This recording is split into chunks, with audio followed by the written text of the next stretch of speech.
The Eliari were an old race. Their history stretched back far before human imagination could measure. They had traveled the stars when Earth was still a young planet, covered with forests, seas, and creatures that had no names. To them, time was not counted in centuries or even millennia. They measured their existence in spans so long that entire species on other worlds rose and fell before a single Eliari age ended. 500,000 years ago, their fleets had passed through the system of a blue and green world.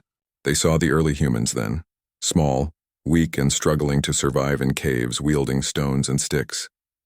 The Eliari had laughed in their way at the fragile beings who feared the dark and depended on fire to keep predators away. Humans were of no concern. The Eliari concluded that the species would never rise above the dirt. They were too soft, too divided, too short-lived to matter.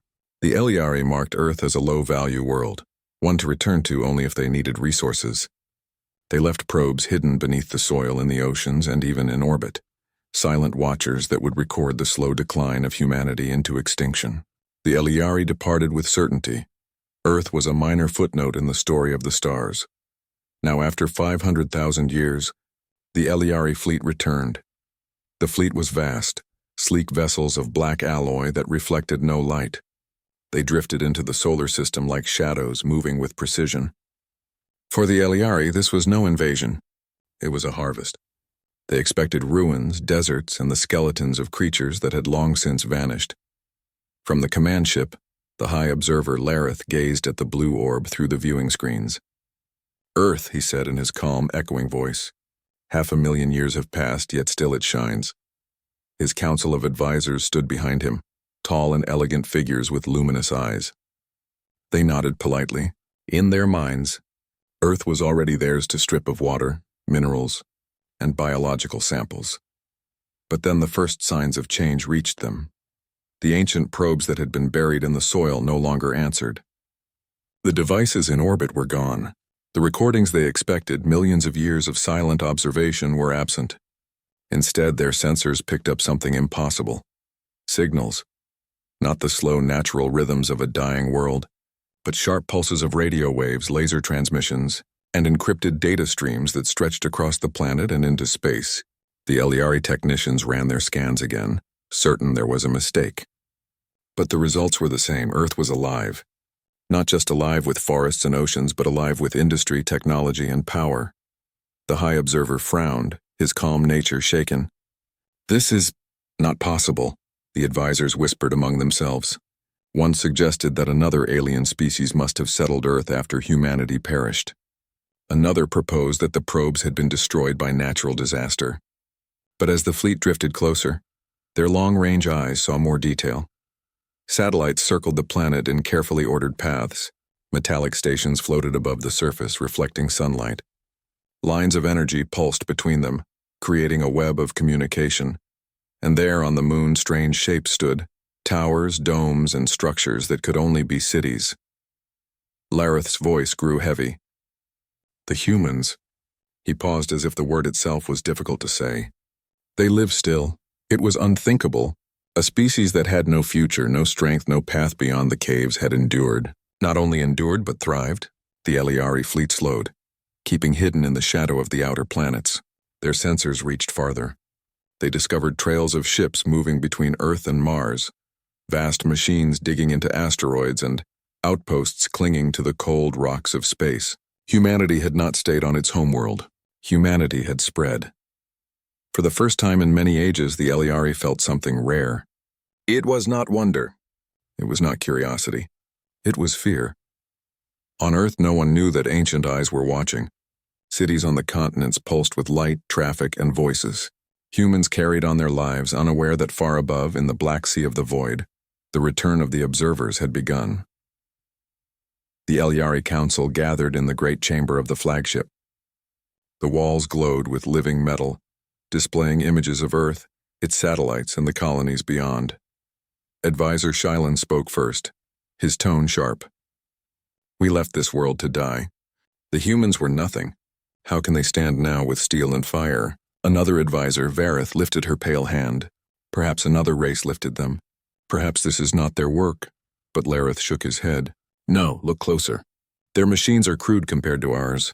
Their designs lack elegance, they are improvised. His luminous eyes narrowed. This is human work. The council fell into silence. They knew the truth. The humans had climbed step by painful step from the caves to the stars. Without Eliari guidance, without Eliari mercy, they have defied the laws of weakness, Lareth whispered. The Eliari ships remained cloaked, drifting in the far reaches of the solar system, studying every detail. They found human fleets made of many shapes and sizes, from small shuttles to great carriers. They found mines tearing metal from asteroids and domes filled with life on Mars. Yet what disturbed them most was not the machines. It was the humans themselves. Their lives were short compared to Eliari lifespans, yet they multiplied endlessly. Their technology was uneven, yet they used it with skill and speed. Where the Eliari perfected and then stagnated, the humans adapted and changed constantly. The Eliari had long believed perfection meant safety, but perfection had made them slow. Humanity's imperfection had made them fast. And now, after 500,000 years, the Eliari saw the result of their arrogance. The world they thought was weak had grown strong. The people they thought would vanish had endured storms, wars, hunger, and the void itself. Advisor Shylin trembled. "High Observer, what shall we do?" Lareth looked upon the glowing image of Earth. His voice was soft, but every word carried weight. "We watch, we learn, and we decide if this species is a rival or a threat." For the first time in countless ages, the Eliari knew that their return to Earth would not be simple. They had expected a harvest. Instead, they had found a force that might shake the stars. The Eliari ships lingered in silence, hidden shadows in the dark. Earth continued to turn, its blue oceans glittering, its cities shining, unaware of the ancient eyes fixed upon it. And so began the second encounter between humanity and the observers, an encounter that would change both forever. The Eliari fleet remained hidden in the far reaches of the solar system. For weeks they had watched, scanning Earth, Mars, and the colonies scattered across the void. What they had seen disturbed them deeply. Humanity was not the weak, fading race they once believed. Humanity was alive, expanding, and adapting at a speed the Eliari could hardly comprehend. But watching from afar was not enough. The council agreed they needed more. They needed to walk among the humans, to see them closer, to understand how they had risen from the caves to the stars. And so, the Eliari prepared for infiltration. The Eliari were masters of disguise. Over ages, they had developed technologies to alter their forms, to hide among the species they studied. With their advanced biomimetic suits, they could shape themselves into convincing copies of almost any being. It was dangerous, for human eyes were sharp and human senses keen. But the council decided it was necessary.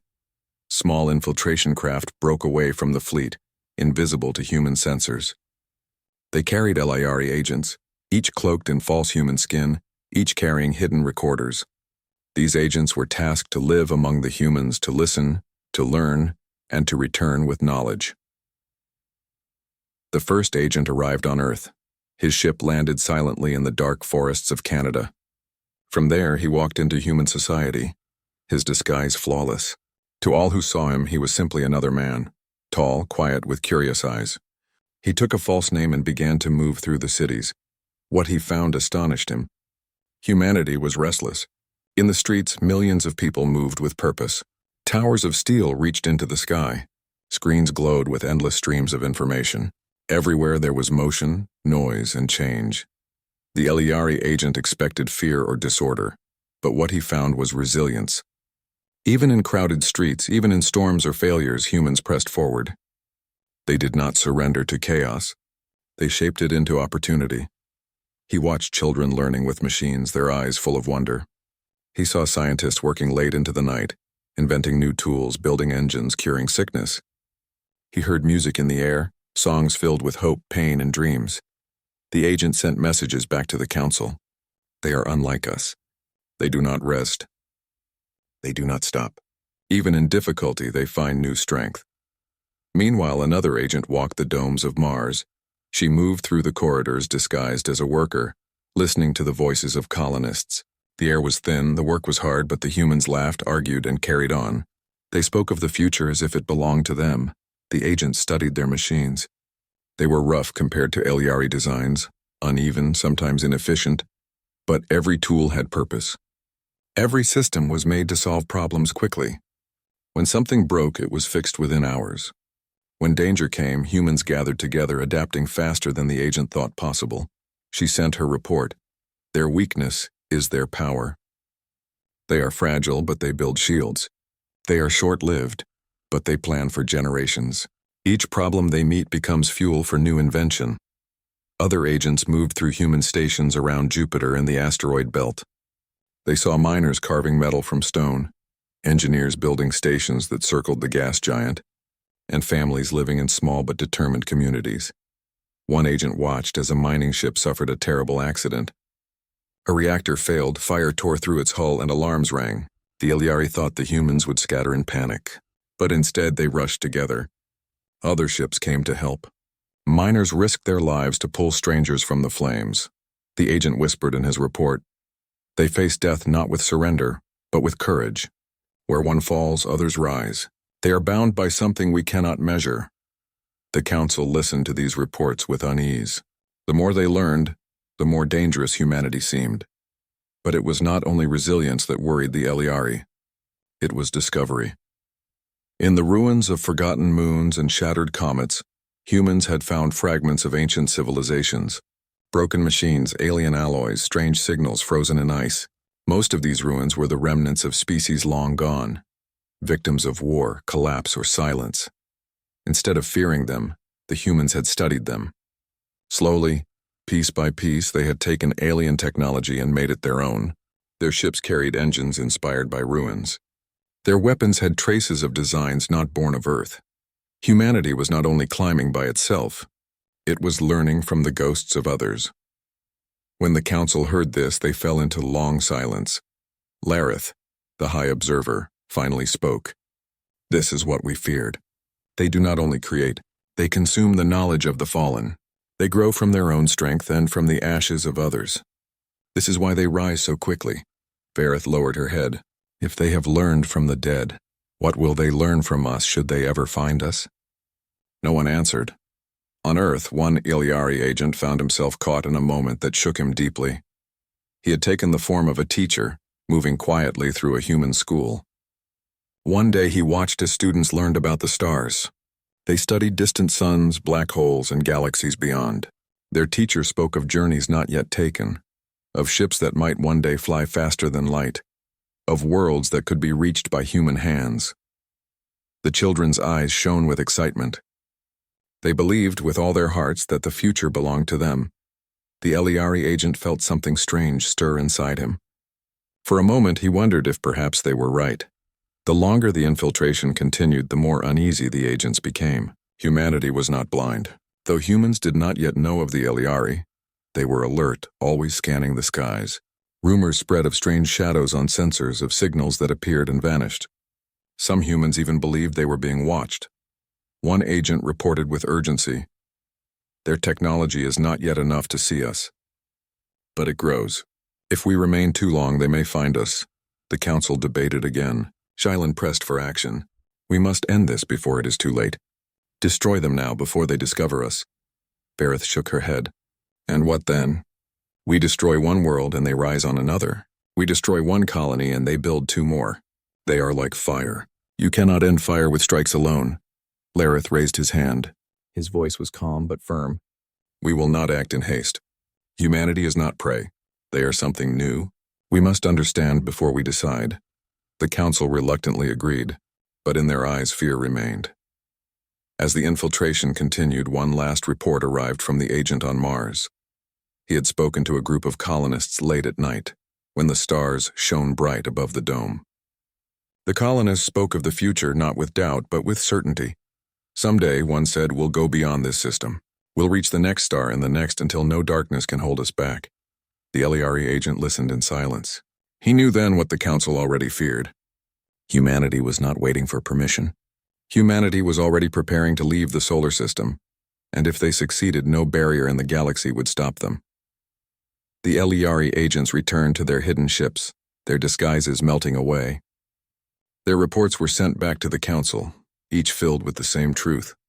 Humanity was not weak. Humanity was not small. Humanity was something else entirely, something restless, unyielding, and unstoppable. The council gathered for one final word. Lareth looked upon the image of Earth once more, his voice heavy with thought. "We came to watch a dying world," he said. "Instead, we found the beginning of a force that may one day shape the stars." The chamber fell into silence. Every Elyari felt the same fear. The silent infiltration had given them answers. But those answers were more terrifying than ignorance. For the first time in ages, the Elyari wondered if they had waited too long. The Elyari Council gathered in the grand chamber of the flagship. Its walls glowed softly with living metal, displaying images of Earth, Mars, and the colonies scattered through the solar system. For the first time in countless millennia, the Council faced a question that had no easy answer. What would they do about humanity? High Observer Lareth stood in the center, his luminous eyes fixed on the holographic projection of Earth. His voice, calm and even, carried weight through the chamber. "We came expecting nothing," he said. "We expected a dying world, one that would be no more than a footnote in our history. Instead, we find a civilization that rises, that spreads, that survives where we believed survival impossible. This species is not weak." Silence followed. The advisors, tall and elegant, exchanged uneasy glances. Shailen, the youngest and most ambitious of the council, broke the quiet. "They are dangerous," Shailen said sharply. "If we wait, if we watch, they will become more than we can contain. Their speed, their creativity, their resilience, these are traits we once thought inferior. Yet they have allowed humanity to rise beyond expectation. We should act before it is too late." Vareth shook her head. Her pale eyes were full of caution. "Strike now? Destroy them before they even know we exist? That is not our way.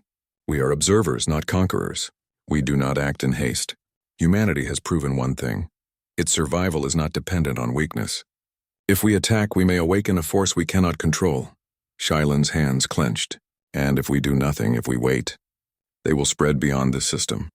Their fleets will reach the stars, and one day they may look upon us as prey.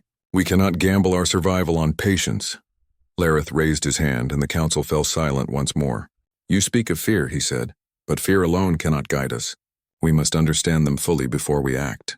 Humanity is not like the species we have catalogued before.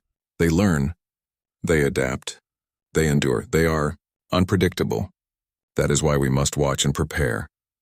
The Elyari fleet continued to observe in silence. Reconnaissance vessels moved like shadows between the planets, gathering information on human fleets, colonies, and defenses. Every day brought new revelations.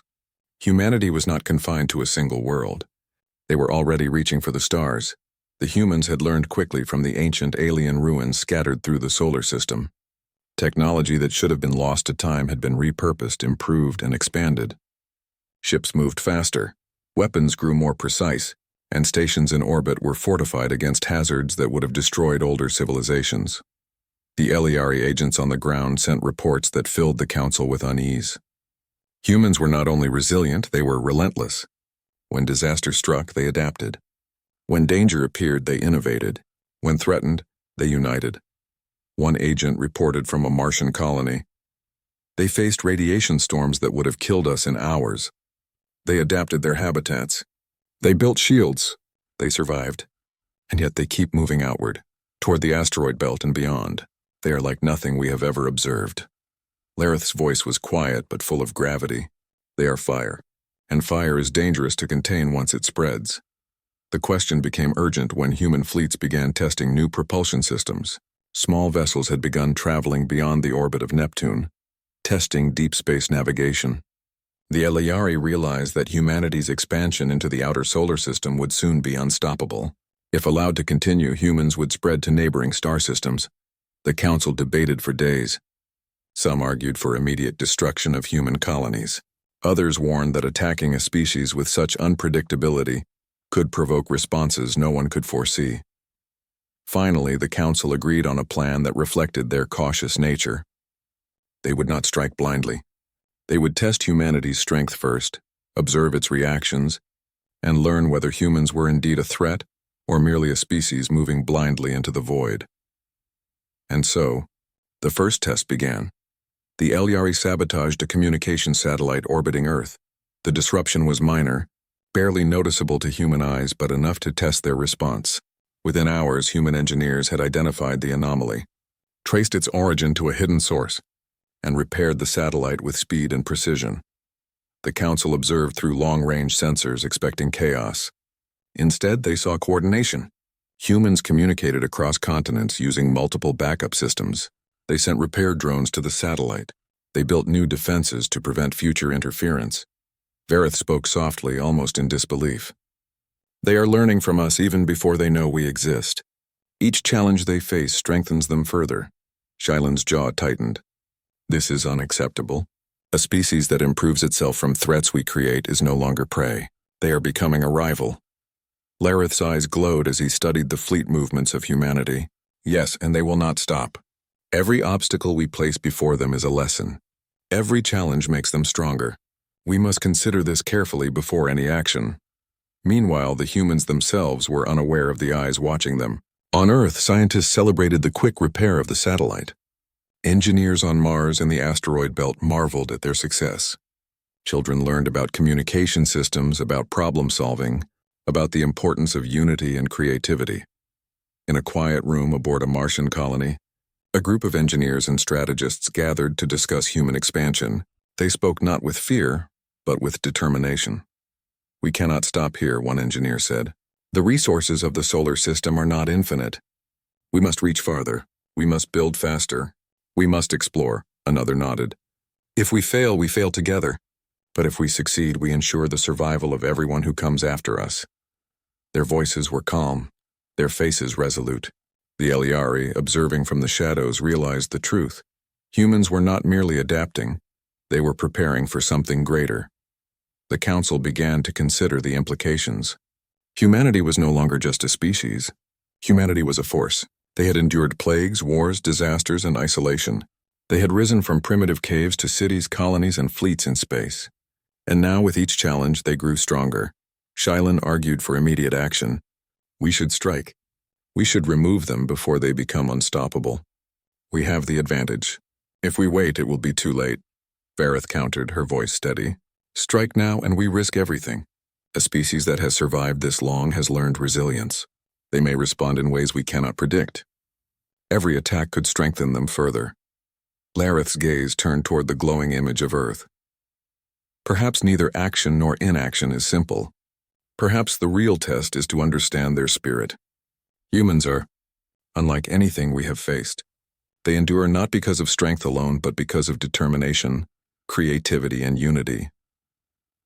The Council decided to continue observation but to prepare for every possibility. Fleets were repositioned. Defensive grids were enhanced. Reconnaissance continued, and the infiltration agents were given new instructions. Gather more information, observe reactions, and report. Meanwhile, the humans continued to expand. The colonies on Mars built larger domes. The fleets in the asteroid belt grew faster and more efficient. Humans studied alien ruins across the solar system, using what they learned to improve their technology. The Eliari realized that even small tests could have enormous consequences. Humanity did not falter under pressure. Each challenge, whether natural or artificial, made them stronger, faster, smarter. Vareth spoke quietly in the Council chamber. "We cannot treat them like prey. They are something new, something beyond our experience. If we act against them now, we may awaken a force that will surpass even us." Shylan remained silent, fuming but unable to counter her reasoning. Even he understood the truth. The humans were unlike any species they had ever studied. Days turned into weeks. The Eliari fleet remained in the shadows, watching as humans rebuilt, improved, and expanded. They tested human reactions again with small disruptions. Minor interference in power grids, simulated asteroid hazards, brief electronic anomalies. Each time, humanity adapted faster than expected. Each time, they became stronger, more prepared, and more united. The Council grew uneasy. Lareth spoke to them in a voice both calm and heavy with thought. "We cannot predict what humans will become. Every action we take against them may teach them, may shape them, may make them stronger. Yet we cannot ignore them. Their growth is unstoppable if left unchecked. This is the dilemma we face. The reckoning is not only upon them, but upon us as well." The Eliari agents returned to the fleet with their final reports. The message was clear. Humans were resilient, intelligent, creative, and relentless. They did not fear the void. They did not fear hardship. They learned quickly, and each lesson made them stronger. For the first time in the history of the Eliari, the Council understood that humanity was not merely another species. Humanity was a force that could one day rival them. Lareth's eyes glowed brighter as he looked at the glowing image of Earth, Mars, and the colonies beyond. We did not come to this system to face an equal. We came to a dying world. Instead, we face something new, something alive, something terrifying in its potential. The chamber fell into silence. Even Shylin could not find words. The Eliari understood the truth. Humanity was no longer prey. Humanity was a challenge, and the reckoning had only just begun. The Eliari fleet hovered in the darkness beyond Neptune, their ships silent and hidden, cloaked from human eyes. For months they had watched humanity, studied their colonies, their fleets, and their technology. Each observation brought a deeper understanding and a growing unease. Humanity was not only alive, they were thriving in ways the Eliari had never imagined. High Observer Lareth stood before the Council once again, his eyes reflecting the blue glow of Earth far below. "We have watched them carefully," he said. "We have tested them, and each time they have adapted, improved, and survived. They are not prey. They are not weak. They are something far more dangerous than we anticipated." The Council fell silent. Each Eliari knew the truth in Lareth's words. Shylin had urged immediate action. Vareth had warned of the consequences, and now the evidence was undeniable. Humanity had become a force that could not be ignored. The fleet's sensors picked up something that made even the most experienced Eliari advisors gasp. Deep space signals emanated from far beyond the orbit of Pluto. These signals were not natural. They were artificial, deliberate, and organized. "Coordinates?" asked Shylin, his voice tense. Lareth's eyes narrowed as he adjusted the display. "They are colonies, beyond the solar system, small but active. Human ships have already traveled to nearby stars, establishing outposts we did not detect before," Vareth whispered, her voice trembling slightly. "They are already leaving. They are not confined to this system. They are spreading faster than we imagined." The Council stared in disbelief. Humanity, the species they once thought fragile, was now reaching for the stars. They had built vessels capable of interstellar travel. They had organized colonies in distant systems. They had learned from alien ruins scattered across the solar system. And from those lessons, they had built technologies the Eliari could not fully anticipate. For the first time, the Eliari realized something terrifying. They had returned too late. Humanity's rise could not be stopped by fleets, by weapons, or by interference. The Council debated in silence. Lareth finally spoke, his voice calm but heavy. "We cannot strike them. Even if we destroyed every colony in this system, they would survive elsewhere. Humanity's strength lies not only in technology but in spirit, in adaptability, in determination. We cannot predict what they might do if provoked. And they will not be provoked easily. They have survived threats far greater than we imagined." Shylin's hands clenched at his sides. "We cannot wait. If they continue spreading, they may one day reach us. If they reach the stars before we act, they will not see us as observers. They will see us as rivals. And rivals are never gentle." Vareth shook her head. "Action will only teach them faster. Every threat we create, every attack we launch will make them stronger. We must find another way." Lareth's gaze returned to the image of Earth glowing softly amidst the black void. "Then we watch, we learn, and we prepare. Humanity is no longer a species we can underestimate. They are a force, and that is what terrifies me most." Meanwhile, the humans themselves had no knowledge of the Eliari's presence. On Earth, colonies and ships, they continued their expansion with careful determination. Scientists studied alien ruins, engineers built faster ships, and explorers prepared for journeys to distant systems. Each day brought new discoveries, new technologies, and new hope. On Mars, a young engineer named Amina studied a fragment of an alien engine recovered from an asteroid. Its design was unlike anything built by humans before, yet she saw patterns in it, possibilities. She worked tirelessly, testing ideas, building prototypes, until finally a new type of propulsion emerged, a drive capable of reaching neighboring star systems. "Someday," she whispered, "we will go beyond our sun. We will see what lies in the darkness and we will make it ours." Unseen, the Eliari agents monitoring the colony sent back urgent reports. "They are building ships capable of interstellar travel. They do not fear the void. They embrace it. Each challenge makes them stronger.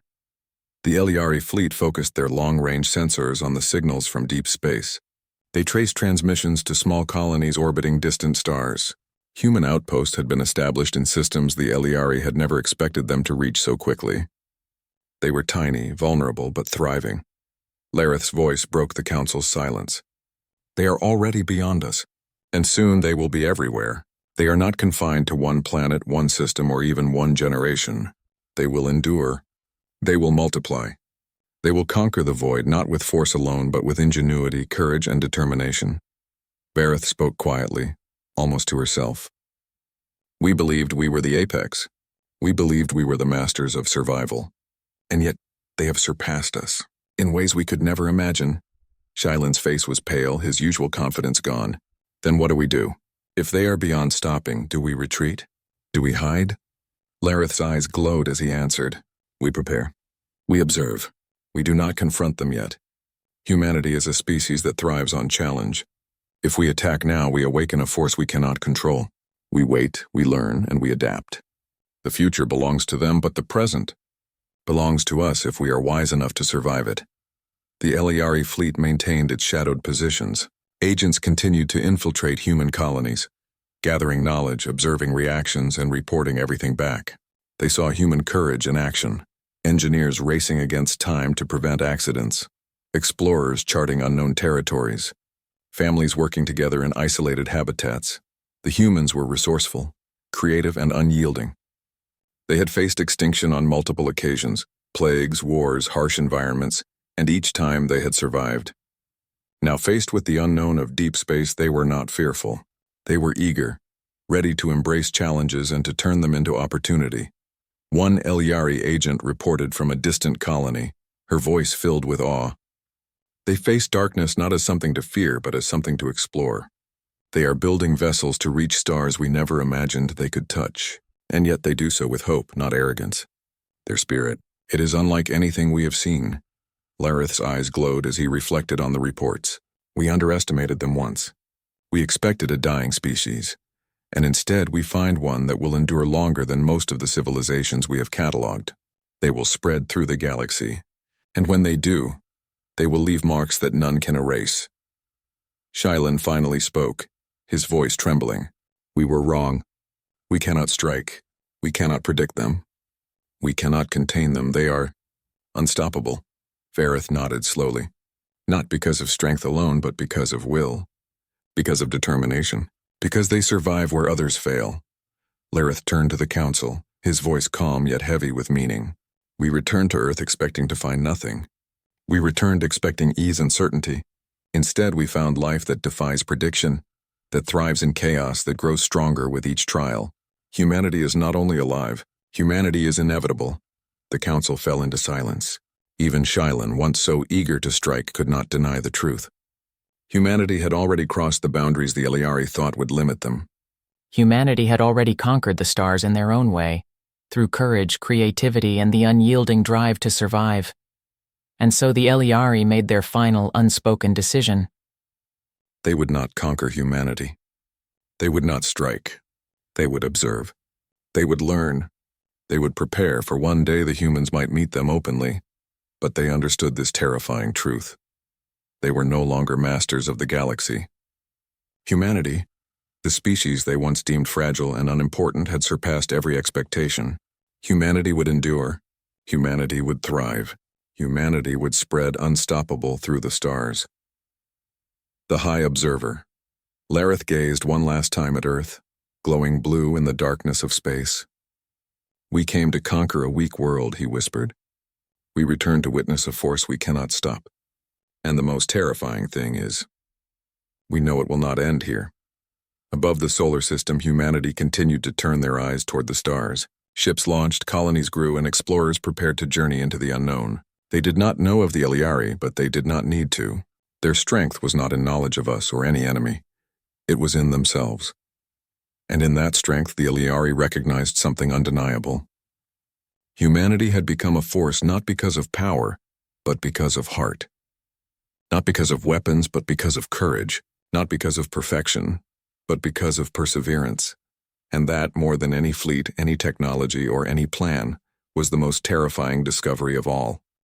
The galaxy was vast, filled with countless stars, endless darkness, and civilizations that had lived for ages. Across those shining worlds, history was passed down like sacred truth. Stories were told about a strange species, a race that once walked among the stars with unmatched courage and vision.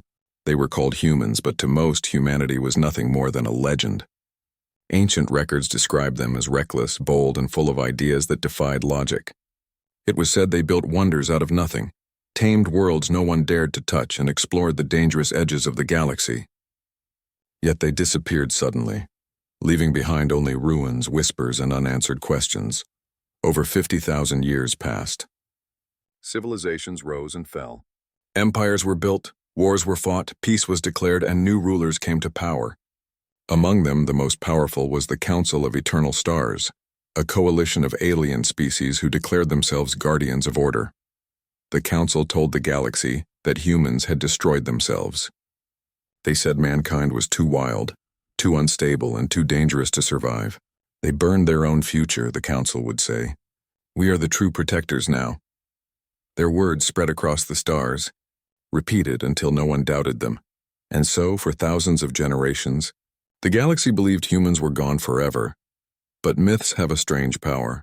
On distant colonies, in quiet homes, or hidden among rebels, there were still some who whispered, "One day, they will return." Far away, in the dark stretches beyond mapped space, strange signals began to appear. Energy readings pulsed from the void, strong enough to disturb communication relays across the spiral arms. At first, the Council ignored them.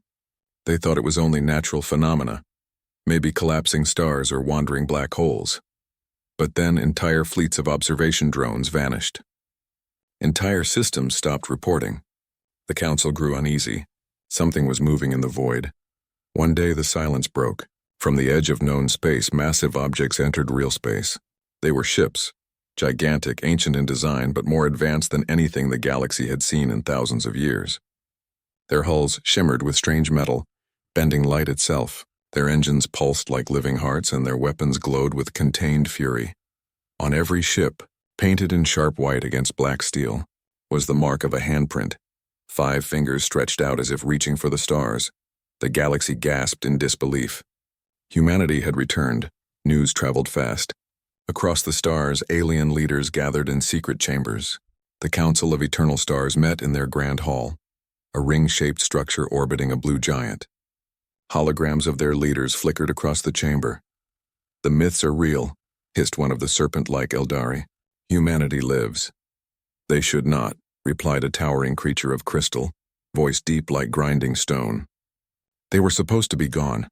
A smaller insectoid ambassador clicked nervously. "If they are truly back, what will they do? Will they claim the galaxy? Will they challenge us?" The eldest member of the Council, a scaled being with 6 eyes, leaned forward. His voice carried the weight of command. "We will not panic. We will remind the galaxy of what humans were. Chaos given form. We must control the story before it spreads. No one must see them as heroes." But it was already too late. Ordinary people, far from the Council's reach, watched the new arrivals with awe. On farming moons, mining colonies, and independent stations, citizens whispered, "The legends were true. The builders of old have come back." Some felt fear, but many felt hope. For too long, the Council's rule had been heavy, strict, and without mercy. Taxes drained worlds. Fleets enforced obedience, and rebellion was crushed without hesitation. The return of humanity was like a spark falling onto dry grass. It could start a fire that no one could stop. Meanwhile, aboard the largest of the human ships, the Soul's Wrath, silence filled the command deck. The crew, dressed in uniforms marked with the same handprint emblem, watched the stars. At the center stood Admiral Ryan Kor, a tall man with sharp eyes gazing at the galaxy as if measuring its worth. 50,000 years, he said quietly, and yet the stars remain the same. But the order has changed. The Council thinks they own the galaxy. Beside him, Commander Ilara, his second-in-command, replied, "They will not welcome us. They will fear us." "And fear makes rulers dangerous," Rian nodded. His voice was calm but carried steel. "Let them fear. Humanity has not returned to kneel. We did not cross the void to serve. We are here to remind them that the galaxy is not theirs to control. He turned to his crew. Send our message. Let them know we are back. Across the galaxy, transmissions lit up. A voice, clear and human, echoed across communication channels. We are the children of Earth. We are humanity. We have returned from the dark. We do not come as conquerors, but as witnesses. The galaxy has forgotten us, but we have not forgotten the stars. To those who seek freedom, rise. To those who seek truth, listen. To those who claim to be eternal rulers, your time is ending. The message spread like wildfire. On worlds ruled by fear, oppressed people felt their hearts lift. On council-controlled stations, officials struggled to stop the broadcast. But it was too powerful, too widespread. The illusion of control was beginning to break. The council responded swiftly. They dispatched fleets to the edge of space, ordering them to confront the human armada. The council's commanders were confident. After all, their fleets had ruled the galaxy for millennia.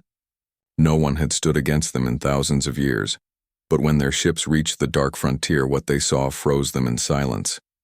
The human fleet stretched across the void like a wall of stars. Thousands of ships, massive and sharp-edged, hovered in perfect formation. Their weapons glowed, their engines hummed, and their presence alone bent the very laws of physics. The council's admirals hesitated. They had numbers, but they lacked certainty. Something about the humans' presence felt unstoppable, as if history itself had returned to reclaim its throne. One alien commander whispered almost unwillingly, "If the myths are true, then we are not the masters of the stars." Thus began the first cracks in the galaxy's grand illusion. For too long, the council had painted themselves as eternal guardians, unchallenged and supreme.